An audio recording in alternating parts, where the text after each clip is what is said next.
जब जिंदगी हर तरफ से आपको घेर ले, रास्ते बंद हो जाए और मन में सिर्फ सवाल रह जाए, अब क्या करूं? ऐसे समय में 5000 साल पहले श्री कृष्ण ने अर्जुन को जो बातें कही, वही आज आपके जीवन की सबसे बड़ी ताकत बन सकती हैं। आइए जानते हैं भगवद गीता के वो 10 अद्भुत विचार जो आपके मन से डर और उलझन को हमेशा के लिए मिटा देंगे।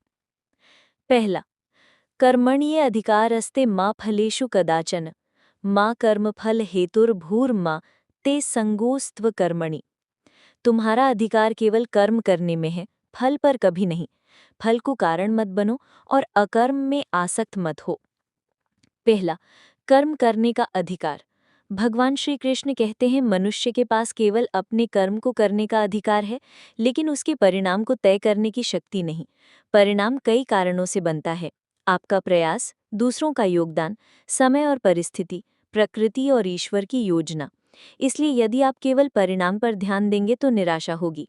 दूसरा, फल की चिंता मत करो। जब हम केवल परिणाम की चिंता करते हैं, काम में मन नहीं लगता, हर समय तनाव और चिंता रहती है। असफलता मिलने पर हम टूट जाते हैं। निष्काम भाव से काम करने का मतलब ये नहीं कि फल की परवाह ही न करें, बल्कि ये है कि काम करते समय पूरी लगन लगाएं और परिणाम आने पर मानसिक संतुलन रखें। तीसरा, फल के कारण मत बनो। अगर हम काम सिर्फ फल पाने के लिए करेंगे तो हमारी सोच छोटी हो जाएगी। उदाहरण, कोई केवल पैसे के लिए पढ़ाई करे तो ज्ञान सीमित रह जाएगा। कोई सिर्फ पद के लिए सेवा करे तो निष्ठा खत्म हो जाएगी। सच्ची लगन तब आती है जब कर्म का उद्देश्य सेवा, योगदान और सुधार हो। चौथा, अकर्म में आसक्त मत हो। कई बार लोग सोचते हैं, अगर परिणाम की गारंटी नहीं है तो काम क्यों करें? ये आलस और पलायन है। श्री कृष्ण कहते हैं कुछ न करना भी आसक्ति है और ये मनुष्य को पतन की ओर ले जाता है। उपाय, काम पर ध्यान दें न कि परिणाम पर। पढ़ाई करते समय अंक के बजाय ज्ञान पर ध्यान दें। व्यापार में लाभ के बजाय गुणवत्ता और सेवा पर ध्यान दें। हर परिस्थिति में कर्म करते रहें। सफलता में अहंकार न करें, असफलता में हताश न हो। निष्काम भाव अपनाएं। कर्म का उद्देश्य बड़ा और पवित्र रखें, जैसे दूसरों का भला, अपना विकास, समाज की सेवा। परिणाम पर नहीं, प्रयास पर ध्यान दो, यही गीता का कर्मयोग है। भगवान श्री कृष्ण यहाँ निष्काम कर्म का सिद्धांत देते हैं। हम परिणाम को नियंत्रित नहीं कर सकते, लेकिन कर्म को कर सकते हैं। जब हम फल के मोह से मुक्त होकर काम करते हैं, तब तनाव कम और सफलता की संभावना अधिक हो जाती है। दूसरा, न जायते म्रियते वाह कदाचिन, नायम भूत्वा भविता वा न भूयः। अजो नित्यः शाश्वतो अयम पुराणो, न हन्यते हन्यमाने शरीरे। आत्मा न जन्म लेती है न मरती है। ये अजन्मा, नित्य, शाश्वत और पुरातन है। शरीर के नष्ट होने पर भी आत्मा नष्ट नहीं होती। ये श्लोक आत्मा के अमरता का सबसे स्पष्ट और सशक्त प्रमाण है। भगवान श्री कृष्ण ने अर्जुन को ये बताते समय युद्ध भूमि में खड़े होकर जीवन और मृत्यु का वास्तविक रहस्य का उद्घाटन किया। पहला, आत्मा का स्वरूप। आत्मा अजन्मा है। इसका जन्म नहीं होता क्योंकि ये भौतिक पदार्थ से बनी नहीं है। आत्मा नित्य है, इसका अस्तित्व हमेशा रहा है और हमेशा रहेगा। आत्मा शाश्वत है, ये समय, स्थान और परिस्थिति से परे है। आत्मा पुरातन है, ये हमेशा से है, किसी नई चीज की तरह नहीं बनी। दूसरा, मृत्यु का वास्तविक अर्थ। हम जो मृत्यु समझते हैं वो केवल शरीर का परिवर्तन है। जैसे कोई पुराना कपड़ा उतारकर नया पहनता है, वैसे ही आत्मा एक शरीर छोड़कर दूसरा लेती है। तीसरा, भय और मोह का अंत। अगर हम ये मान ले कि आत्मा अमर है तो मृत्यु का भय खत्म हो जाता है। अर्जुन युद्ध से बचना चाहता था क्योंकि उसे अपने प्रियजनों की मृत्यु का डर था, लेकिन श्री कृष्ण ने उसे समझाया कि तुम केवल शरीर को मार सकते हो, आत्मा को नहीं। चौथा, वैज्ञानिक दृष्टि से सामंजस्य। भौतिक विज्ञान भी कहता है कि ऊर्जा न उत्पन्न होती है न नष्ट, सिर्फ रूप बदलती है। आत्मा भी एक दिव्य ऊर्जा है जो शरीर छोड़कर केवल रूप बदलती है। पांचवा, जीवन में प्रयोग। अगर हम ये मान ले कि आत्मा अमर है तो मृत्यु के समय हम शांत रह पाएंगे। अपने और दूसरों के जीवन में कठिन परिस्थितियों को हम सहजता से स्वीकार कर पाएंगे। ये समझ हमें लोभ, भय और मोह से मुक्त करती है, जिससे हम निष्काम भाव से कर्म कर सकते हैं। तुम शरीर नहीं, आत्मा हो, और आत्मा तो कोई नष्ट नहीं कर सकता। जब ये सच्चाई दिल में उतर जाएगी तब जीवन में डर, हार, हताशा और मृत्यु का भय खुद ब खुद खत्म हो जाएगा। ये श्लोक बताता है कि मृत्यु केवल शरीर का परिवर्तन है, आत्मा कभी नष्ट नहीं होती, इसलिए हमें मृत्यु से भयभीत नहीं होना चाहिए और न ही किसी के जाने पर अति शोक करना चाहिए। तीसरा, जातस्य हि ध्रुवो मृत्युर्ध्रुवं जन्म मृतस्य च तस्मात् अपरिहार्येऽर्थेन त्वं शोचितुं महर्षि। जिसका जन्म हुआ है उसकी मृत्यु निश्चित है और जो मर चुका है उसका जन्म भी निश्चित है, इसलिए जिस बात को टाला नहीं जा सकता उसके लिए शोक करना उचित नहीं। पहला, जीवन और मृत्यु का चक्र। श्री कृष्ण यहाँ जीवन और मृत्यु के शाश्वत नियम को बताते हैं। जन्म, मृत्यु, पुनर्जन्म, ये चक्र तब तक चलता रहता है जब तक आत्मा मोक्ष प्राप्त नहीं करती। जैसे सूर्योदय के बाद सूर्यास्त निश्चित है, वैसे ही जन्म के बाद मृत्यु निश्चित है। दूसरा, मृत्यु का भय क्यों नहीं रखना चाहिए। मृत्यु एक प्राकृतिक और अनिवार्य सत्य है, इसे रोकना किसी के वश में नहीं, न राजा, न साधु, न देवता। जो चीज हमारे नियंत्रण में नहीं है उसके लिए चिंता और शोक केवल ऊर्जा की बर्बादी है। तीसरा, अर्जुन की स्थिति में अर्थ। अर्जुन अपने रिश्तेदारों और गुरुओं को मारने के डर से युद्ध नहीं करना चाहता था। श्री कृष्ण ने कहा, वे चाहे युद्ध में मारे जाएं या बाद में किसी और कारण से, मृत्यु निश्चित है।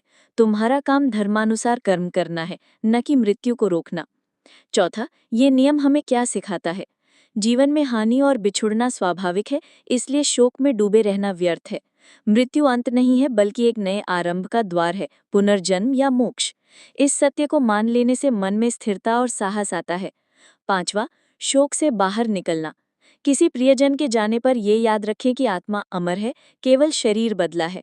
निर्भय जीवन जीना। जब मृत्यु निश्चित है तो अच्छे कर्म करने में देरी क्यों। संतुलित दृष्टिकोण। न जन्म पर अत्यधिक उत्साह, न मृत्यु पर अत्यधिक शोक। दोनों ही जीवन के प्राकृतिक चरण हैं। जो आया है वो जाएगा और जो गया है वो फिर आएगा। इस सत्य को मान लो, जीवन हल्का हो जाएगा। जो जन्म लेता है उसकी मृत्यु निश्चित है और जो मरता है उसका जन्म भी निश्चित है, इसलिए जिसे टाला नहीं जा सकता उसके लिए शोक मत करो। ये श्लोक हमें जीवन के चक्र का सच्चा स्वरूप दिखाता है। जीवन और मृत्यु प्रकृति के नियम हैं, इन्हें स्वीकार करके ही हम मानसिक शांति पा सकते हैं। चौथा, सुख दुखे समे कृत्वा लाभ लाभौ जया जयो ततो युद्धाय युज्यस्व नैवं पापम अवाप्स्यसि। सुख दुख, लाभ हानि और जीत हार को समान मानकर कर्म करो, इससे तुम पाप में नहीं फंसोगे। पहला, जीवन में संतुलन का महत्व। श्री कृष्ण यहाँ समत्व की शिक्षा देते हैं। सुख मिलने पर उछलना और दुख में डूबना ये मन का असंतुलन है। सच्चा ज्ञानी हर परिस्थिति में एक समान रहता है। दूसरा, तीन द्वंद्व। यहाँ तीन विपरीत जोड़े बताए गए हैं। एक, सुख दुख, मन की अवस्था। दूसरा, लाभ हानि, भौतिक स्थिति। तीसरा, जीत हार, सामाजिक या प्रतिस्पर्धी स्थिति। इन तीनों को समान मानना ही मानसिक स्थिरता की कुंजी है। तीसरा, धर्म का पालन और पाप से मुक्ति। अर्जुन सोच रहा था कि युद्ध में अपने सगे संबंधियों को मारना पाप होगा। श्री कृष्ण ने कहा, यदि तुम्हारा कार्य धर्म के अनुसार है और तुम समभाव से उसे करते हो तो वो पाप नहीं बल्कि कर्तव्य है। चौथा, व्यावहारिक अर्थ। अगर जीतेंगे तो अहंकार न करें, अगर हारेंगे तो निराश न हो। लाभ मिले तो लालच न बढ़ाएं, हानि हो तो हिम्मत न हारें। भावनात्मक स्थिरता। निर्णय भावनाओं के बजाय विवेक से लें। काम में निष्पक्षता। नौकरी, व्यापार या पढ़ाई, किसी भी काम में परिणाम की परवाह किए बिना अपनी पूरी क्षमता लगाएं। धर्म आधारित कार्य। सही कारण के लिए कार्य करें, न कि केवल व्यक्तिगत लाभ या अहंकार के लिए। सफलता या असफलता नहीं, संतुलन ही सच्ची जीत है। जीवन में संतुलन सबसे बड़ा गुण है। जो व्यक्ति हर परिस्थिति में स्थिर रहता है वही सही निर्णय ले सकता है और सही कर्म कर सकता है। पांचवा, 5 योगस्थः कुरु कर्माणि संगम त्यक्त्वा धनंजय सिद्ध्य सिद्ध्योः समो भूत्वा समत्वम योग उच्यते। हे धनंजय, आसक्ति को त्याग कर सफलता असफलता में समान भाव रखते हुए कर्म करो, यही समत्व योग कहलाता है। एक योग का सही अर्थ। यहाँ योग का मतलब केवल ध्यान या आसन नहीं है बल्कि मानसिक संतुलन और आत्मिक जुड़ाव है। योगस्थ, मन, बुद्धि और आत्मा का एकाग्र होकर स्थिर रहना। 2, कर्म में आसक्ति का त्याग। कर्म करो लेकिन फल की लालसा में बंधे मत रहो। मैं जीतूंगा ही या मुझे हारना नहीं चाहिए जैसी सोच मन को विचलित करती है। जब आसक्ति हट जाती है तब मन शांति में रहता है। 3, सफलता असफलता में समान भाव। सफलता, अहंकार से बचो, असफलता, निराशा से बचो। दोनों ही जीवन के अस्थायी अनुभव है। 4. व्यावहारिक शिक्षा। पढ़ाई, व्यापार, नौकरी किसी भी क्षेत्र में ध्यान परिणाम पर नहीं बल्कि अपने प्रयास की गुणवत्ता पर होना चाहिए। जो व्यक्ति प्रयास में ही आनंद लेता है वो हार जीत दोनों में शांति पाता है। लक्ष्य रखो लेकिन चिंता छोड़ो। योजना बनाओ, मेहनत करो, फिर परिणाम को भगवान पर छोड़ दो। भावनात्मक संतुलन। जीतने पर भी विनम्र रहो, हारने पर भी मजबूत। आत्मनियंत्रण। दूसरों की राय, आलोचना या तारीफ से प्रभावित न होना। योगास्थि। When your mind is steady in success और failure, that is what yoga is called. Yoga सिर्फ आसन या प्राणायाम नहीं है बल्कि मन का संतुलन भी है। निष्काम भाव से कर्म करना ही सच्चा योग है। 6. बन्धुरात्मात्मनस्तस्य येनात्मैवात्मना जितः अनात्मनस्तु शत्रुत्वे वर्तेतात्मैव शत्रुवत्। जिसने अपने मन को जीत लिया उसका मन उसका मित्र है, लेकिन जिसने अपने मन को नहीं जीता उसका मन उसका शत्रु है। इस श्लोक में भगवान श्री कृष्ण ने ये बताया है कि मनुष्य का सबसे बड़ा मित्र और सबसे बड़ा शत्रु उसका अपना मन है। 1. मन, मित्र या शत्रु। यदि मन नियंत्रित है, ये हमें सही निर्णय लेने, संयम रखने और लक्ष्य तक पहुंचने में मदद करता है। यदि मन अनियंत्रित है तो ये हमें आलस्य, लोभ, क्रोध, ईर्ष्या और गलत रास्तों पर ले जाता है। 2. मन पर विजय कैसे? स्व अनुशासन, ध्यान और आत्मनिरीक्षण, इच्छाओं पर नियंत्रण। हर लालच के पीछे मत भागो। सकारात्मक विचार, नकारात्मक सोच को पहचानकर बदलो। 3. व्यवहारिक उदाहरण। एक छात्र जो पढ़ाई पर मन लगाता है, मन उसका मित्र बनता है और सफलता दिलाता है। वही छात्र अगर मोबाइल गेम या आलस्य में बह जाता है तो मन उसका शत्रु बन जाता है। 4. जीवन की शिक्षा। सबसे पहले हमें दूसरों को जीतने से पहले अपने मन को जीतना सीखना चाहिए। मन को वश में लाने के बाद ही असली आज़ादी और शांति मिलती है। जिसने अपने मन को जीत लिया उसने पूरे संसार को जीत लिया। मन को नियंत्रित करना ही सबसे बड़ी साधना है। अनियंत्रित मन हमें गलत दिशा में ले जाता है, जबकि संयमित मन सफलता की ओर। 7. ध्यातो विषयान् पुंसः संगस्तेषु पजायते संगात संजायते कामः कामात् क्रोधोऽभिजायते क्रोधात् भवति सम्मोहः सम्मोहात् स्मृति विभ्रमः स्मृतिभ्रंशाद् बुद्धिनाशः बुद्धिनाशाद् प्रणश्यति। विषयों का चिंतन करने से आसक्ति होती है, आसक्ति से कामना, कामना से क्रोध, क्रोध से मोह, मोह से स्मृति का नाश, स्मृति के नाश से बुद्धि का नाश और बुद्धि के नाश से व्यक्ति का पतन होता है। पतन की सीढ़ी। 1. विषय चिंतन, किसी वस्तु, व्यक्ति, अनुभव पर बार बार ध्यान देना। 2. आसक्ति, मन उससे जुड़ जाता है। 3. कामना, उसे पाने की प्रबल इच्छा होती है। 4. क्रोध, इच्छा पूरी न होने पर गुस्सा आता है। 5. मोह, गुस्से में सही गलत का विवेक खो जाता है। 6. स्मृति भ्रम, पहले का ज्ञान, अनुभव और सीख भुला दी जाती है।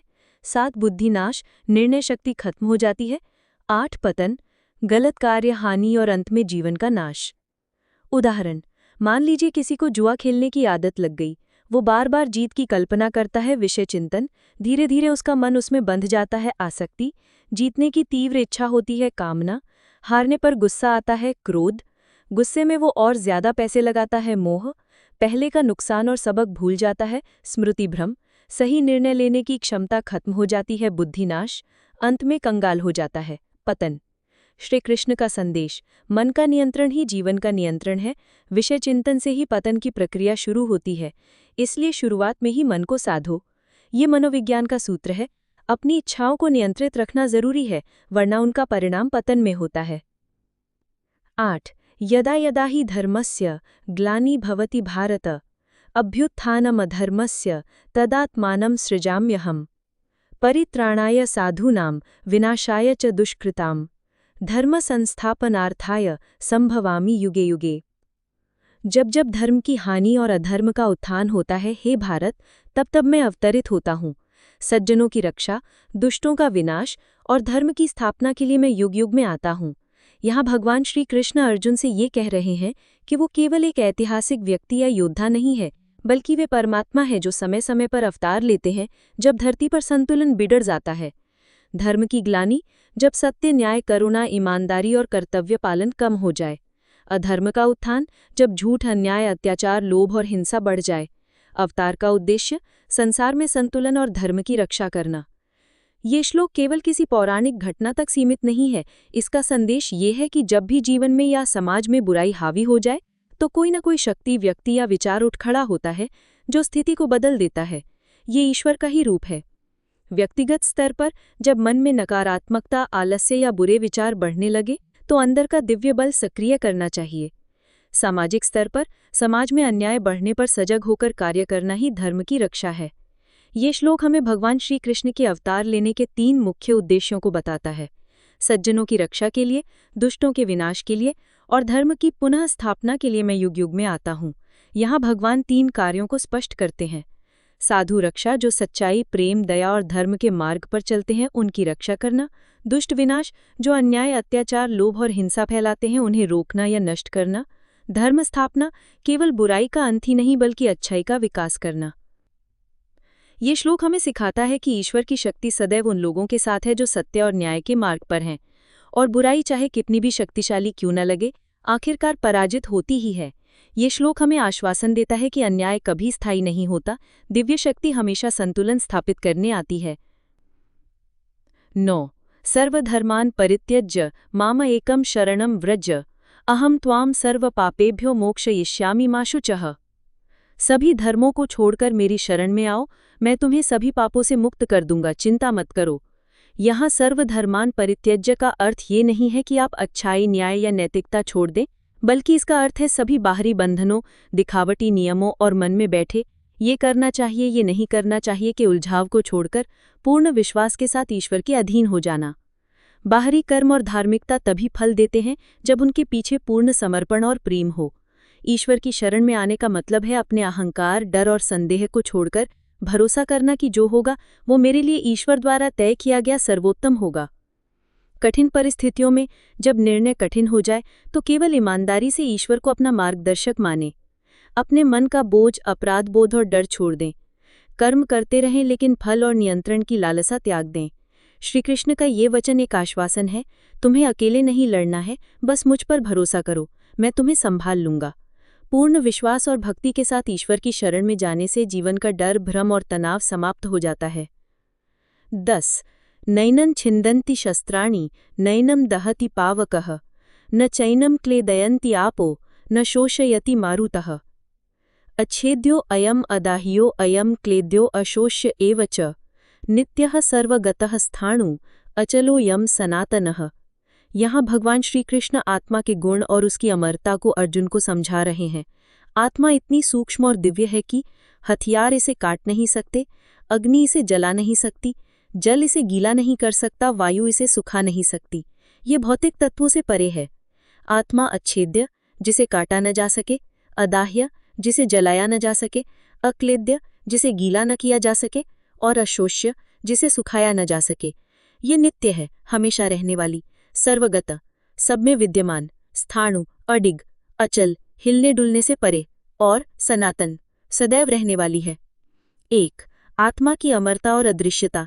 आत्मा भौतिक नहीं है, इसलिए इसे कोई भी भौतिक साधन नष्ट नहीं कर सकता। ये किसी हथियार, आग, पानी या हवा के प्रभाव में नहीं आती। आत्मा के गुण: अच्छेद्य, अदाह्य, अक्लेद्य, अशोष्य। नित्य, ये सदा रहने वाली है। सर्वगत, ये हर जीव में है। स्थाणु, ये स्थिर है, अपनी प्रकृति में अडिग है। अचल, इसे कोई हिला डुला नहीं सकता। सनातन, ये अनादि और अनंत है। 3. अर्जुन को संदेश। कृष्ण अर्जुन को ये बता रही हैं कि जिस मृत्यु से वो डर रहा है वो केवल शरीर की है, आत्मा की नहीं। जब आत्मा अमर है तो युद्ध में मारे गए लोग वास्तव में नष्ट नहीं होते, वे केवल शरीर बदलते हैं। हमें आत्मा के शाश्वत स्वरूप को समझकर मृत्यु के भय से मुक्त होना चाहिए। जो स्थायी है उस पर ध्यान दें, अस्थायी शरीर और भौतिक वस्तुओं के मोह में ना फंसे। धर्म और कर्तव्यों को बिना डर के निभाएं, क्योंकि असली हम अजेय हैं। यह हमें सिखाता है कि आत्मा भौतिक तत्वों से परे है, इसलिए भौतिक हानि से आत्मा को कोई नुकसान नहीं होता। दोस्तों, श्री कृष्ण के ये शब्द जीवन बदलने की ताकत रखते हैं।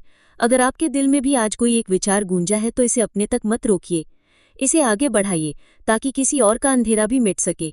लाइक कीजिए, शेयर कीजिए और इस ज्ञान यात्रा में हमारे साथ जुड़े रहिए। राधे राधे।